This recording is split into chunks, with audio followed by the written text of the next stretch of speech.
বাংলাদেশেই হয়েছিল বিশ্বের সবচেয়ে বড় ব্যাংক ডাকাতি। ব্যাংকের তালাও ভাঙা হয়নি, এমনকি কারো মাথায় অস্ত্র ঠেকানো হয়নি, অথচ চোখের পলকে গায়েব হয়ে গেল প্রায় 10,000 কোটি টাকা।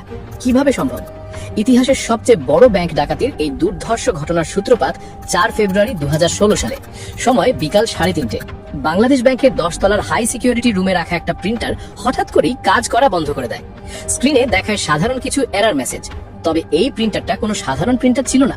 বিশ্বের যে কোনো দেশের সাথে বাংলাদেশ ব্যাংকের যখনই কোনো আন্তর্জাতিক আর্থিক লেনদেন হতো, এই প্রিন্টারে স্বয়ংক্রিয়ভাবে তার একটা রসিদ বা কাগজ প্রিন্ট হয়ে বেরিয়ে আসতো।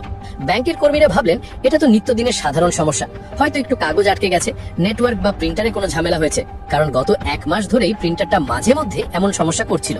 তাই এটাকে একটা রুটিন সমস্যা ভেবে সবাই এড়িয়ে গেল। কিন্তু এই সাধারণ এরর মেসেজের আড়ালে যে কত বড় একটা সাইবার সুনামি ঘটে যাচ্ছিল তা ওই মুহূর্তে কেউ টের পায়নি। কে জানতো এই প্রিন্টারটা আসলে নষ্ট হয়নি, বরং তাকে সুকৌশলে বন্ধ করে দেওয়া হয়েছিল। কিন্তু কেন? কারা করেছিল এই কাজ? আর কিভাবে একটা সামান্য প্রিন্টারের জ্যাম থেকে বেরিয়ে এলো শতাব্দীর সবচেয়ে বড় ব্যাংক লুটের কাহিনী? এই 10,000 কোটি টাকা চুরির পেছনে কোনো সাধারণ চোর ডাকাত ছিল না। তারা দরজা ভেঙে ঢুকেছিল একটা সামান্য ইমেলের হাত ধরে। কিভাবে একটা চাকরির ইমেল বাংলাদেশ ব্যাংকের ভিত নাড়িয়ে দিল, সেই কাহিনী শুনলে আপনার রীতিমতো থ্রিলার সিনেমা মনে হতে পারে।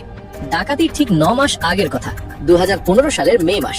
ফিলিপাইনের ম্যানিলায় অবস্থিত আরসিবিসি ব্যাংকের জুপিটার স্ট্রিট শাখায় 4 জন ব্যক্তি এসে 4টি নতুন ব্যাংক অ্যাকাউন্ট খোলে।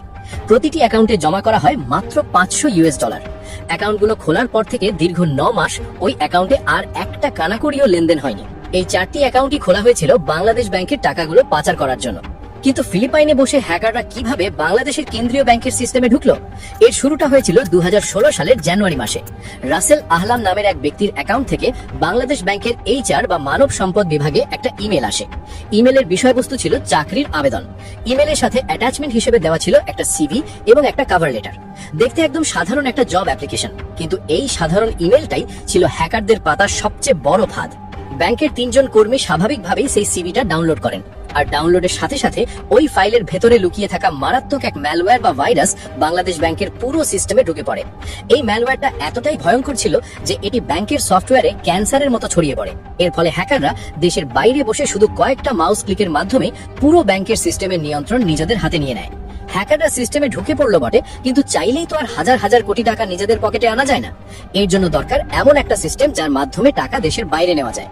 হ্যাকাররা এবার টার্গেট করলো বিশ্বের সবচেয়ে সুরক্ষিত আর্থিক লেনদেনের নেটওয়ার্ককে। কিন্তু কিভাবে তারা এই দুর্ভেদ্য দুর্গ ভেদ করলো? প্রায় 1 মাস ধরে ব্যাংকের সিস্টেমের ভেতরে ঘাপটি মেরে বসেছিল হ্যাকাররা। ব্যাংকের কর্মীরা কখন অফিসে আসেন, কখন কোন কম্পিউটারে লগ ইন করেন, কিভাবে টাকা লেনদেন হয় আর কবে ছুটি থাকে, সবকিছু তারা দূর থেকে বসে মনিটর করছিল। 1 মাস ধরে এই রুটিন বোঝার পর 4 ফেব্রুয়ারি তারা তাদের আসল কাজ শুরু করে। যে কোনো আন্তর্জাতিক বড় লেনদেনের জন্য ব্যাংকগুলো সুইফট সিস্টেম ব্যবহার করে। এই সুইফট হলো আন্তর্জাতিক ফান্ড ট্রান্সফারের সবচেয়ে সুরক্ষিত একটা মেসেজিং নেটওয়ার্ক। ধরুন ভারতের রিজার্ভ ব্যাংক যদি অন্য কোনো দেশের ব্যাংকে টাকা পাঠাতে চায়, তবে তারা সুইফট সিস্টেমের মাধ্যমে একটা রিকোয়েস্ট পাঠাবে। এরপর সেই রিকোয়েস্ট যাচাই বাছাই করে টাকাটা ট্রান্সফার করা হয়। সুইফট সিস্টেম হ্যাক করা প্রায় অসম্ভব, তাই হ্যাকাররা সুইফট হ্যাক না করে একটু ভিন্ন পথ ধরল। তারা বাংলাদেশ ব্যাংকের সিস্টেমের দুর্বলতাকে কাজে লাগিয়ে ব্যাংকের সুইফট টার্মিনালের কনফিগারেশন ফাইল এবং আসল পাসওয়ার্ডগুলো চুরি করে নিল। অর্থাৎ তারা সিস্টেম ভাঙেনি, উল্টে সিস্টেমের চাবিটাই চুরি করে নিয়েছিল। এরপর 4 ফেব্রুয়ারি থেকে 5 ফেব্রুয়ারির মধ্যে হ্যাকাররা নিউ ইয়র্কের ফেডারেল রিজার্ভ ব্যাংকে, যেখানে বাংলাদেশ ব্যাংকের বৈদেশিক মুদ্রার রিজার্ভ রাখা থাকে, সেখানে মোট 35টি পেমেন্ট রিকোয়েস্ট পাঠায়। এই 35টি রিকোয়েস্টের মোট টাকার অঙ্ক ছিল $991 মিলিয়ন, যা বাংলাদেশি টাকায় প্রায় 10,000 কোটি টাকার কাছাকাছি। হ্যাকারদের টার্গেট ছিল এই পুরো টাকাটা নিউ ইয়র্ক থেকে ফিলিপাইনে ট্রান্সফার করে নেওয়া। পুরো গেম প্ল্যানটা শুনলে মাথা ঘুরে যাবে। হ্যাকাররা ডাকাতির জন্য এমন একটা সময় বেছে নিয়েছিল যা ছিল রীতিমতো মাস্টার মাইন্ড লেভেলের। 3 দেশের ছুটির দিনগুলোকে তারা এমন ভাবে এক সুতোয় গেঁথেছিল যে কেউ চাইলেও কাউকে ফোন করে আটকাতে পারবে না। কিভাবে তারা এই টাইমিংটা মেলালো? হ্যাকারদের এই ডাকাতির সবচেয়ে বড় অস্ত্র ছিল এই টাইমিং বা সময় জ্ঞান। তারা ডাকাতির জন্য 4 ফেব্রুয়ারি বিকাল 5টা বেছে নিয়েছিল। কেন জানেন? কারণ বাংলাদেশের সাপ্তাহিক ছুটি হলো শুক্রবার এবং শনিবার। বিকেলে কাজ করে হ্যাকাররা জানতো যে পরের 2 দিন বাংলাদেশ ব্যাংক পুরোপুরি বন্ধ থাকবে, কেউ কোনো রিকোয়েস্ট চেক করবে না। এদিকে নিউ ইয়র্কের ফেডারেল রিজার্ভ ব্যাংকে শুক্রবার কোনো ছুটি নেই, সেখানে পুরো দমে কাজ চলছে। তাই তারা শুক্রবারেই বাংলাদেশ থেকে আসা ওই ভুয়ো রিকোয়েস্টগুলো প্রসেস করতে শুরু করে। এরপর যখন শনিবার এলো, তখন আমেরিকায় শুরু হলো তাদের সাপ্তাহিক ছুটি, মানে শনি ও রবি। অর্থাৎ যখন বাংলাদেশ ব্যাংক রবিবার খুলবে, তখন আবার নিউ ইয়র্কের ব্যাংক বন্ধ। কাহিনী এখানেই শেষ নয়। সোমবার ফিলিপাইনে আবার চাইনিজ নিউ ইয়ার বা চীনা নববর্ষের সরকারি ছুটি ছিল। অর্থাৎ বাংলাদেশ, আমেরিকা আর ফিলিপাইন এই 3 দেশের ক্যালেন্ডার মিলিয়ে হ্যাকাররা টানা 5 দিনের একটা গ্যাপ তৈরি করেছিল। এই 5 দিন কোনো দেশের ব্যাংকই অন্য দেশের ব্যাংকের সাথে অফিসিয়ালি কোনো যোগাযোগ করতে পারবে না। দেশগুলো যখন সাপ্তাহিক ছুটিতে মগ্ন ছিল তখন নীরবে পাচার হয়ে যাচ্ছিল $1 বিলিয়ন। রবিবার সকালে যখন বাংলাদেশ ব্যাংকের কর্মীরা অফিসে এলেন তখন তারা ওই নষ্ট হয়ে থাকা প্রিন্টারটা মেরামত করেন, আর মেরামত করার সাথে সাথে আটকে থাকা রসিদগুলো ক্রমাগত প্রিন্ট হতে শুরু করে। সেই রসিদগুলো হাতে নিয়েই সবার চোখ কপালে ওঠার জোগাড়। তারা দেখেন নিউ ইয়র্কের ফেডারেল ব্যাংক থেকে 35টি ট্রানজাকশনের মাধ্যমে প্রায় $1 বিলিয়ন ফিলিপাইন এবং শ্রীলঙ্কায় ট্রান্সফার করার রিকোয়েস্ট করা হয়েছে। সাথে সাথে বাংলাদেশ ব্যাংক থেকে নিউ ইয়র্ক ফেডে মেসেজ পাঠানো হয় এই ট্রানজাকশনগুলো থামানোর জন্য। কিন্তু ততক্ষণে অনেক দেরি হয়ে গেছে, কারণ সেদিন রবিবার, আমেরিকায় ছুটির দিন। নিউ ইয়র্ক ফেডের কেউ সেই মেসেজ দেখলই না। সোমবার যখন নিউ ইয়র্ক ফেড খুলল তখন ফিলিপাইনে চাইনিজ নিউ ইয়ারের ছুটি, কেউ কারোর সাথে যোগাযোগ করতে পারছিল না। কিন্তু কপাল খারাপ হলে যা হয় সেটাই ঘটলো হ্যাকারদের সাথে।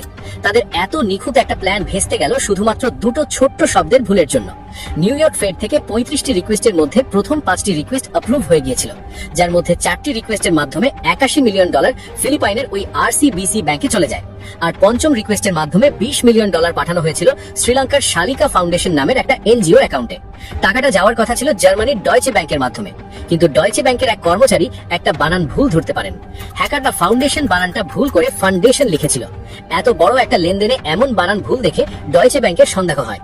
তারা সাথে সাথে ট্রানজাকশনটা আটকে দেয় এবং বাংলাদেশ ব্যাংকের কাছে কনফার্মেশন চায়।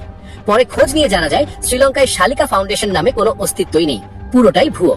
শুধুমাত্র একটা ও এর জায়গায় ইউ লেখার জন্য হ্যাকারদের হাতছাড়া হয়ে যায় $20 মিলিয়ন।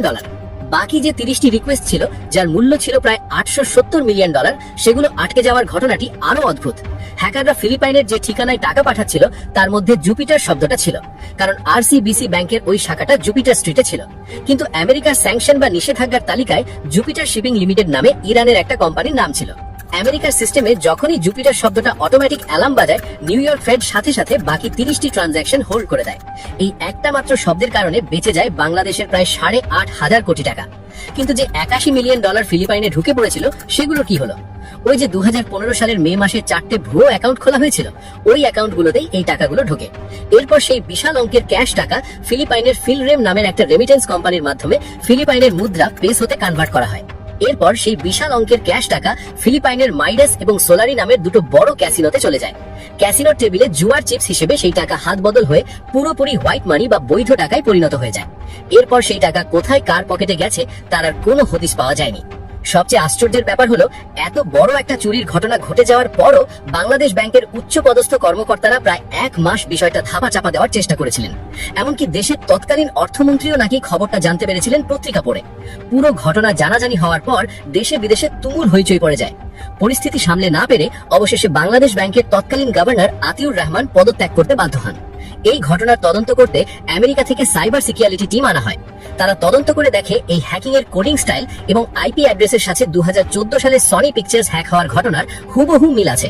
আর ওই হ্যাকিং এর পেছনে ছিল উত্তর কোরিয়ার দুর্ধর্ষ হ্যাকার গ্রুপ ল্যাজারাস। উত্তর কোরিয়ার উপর আমেরিকার কঠোর নিষেধাজ্ঞা থাকায় তাদের বৈদেশিক মুদ্রার প্রচন্ড অভাব ছিল, আর সেই অভাব মেটাতেই তারা দেশের সেরা মেধাবী হ্যাকারদের কাজে লাগিয়ে বিশ্বের বিভিন্ন দেশের ব্যাংক থেকে টাকা চুরি করে আসছিল। বাংলাদেশের এই ঘটনাটাও ছিল তাদেরই একটা মাস্টার প্ল্যান।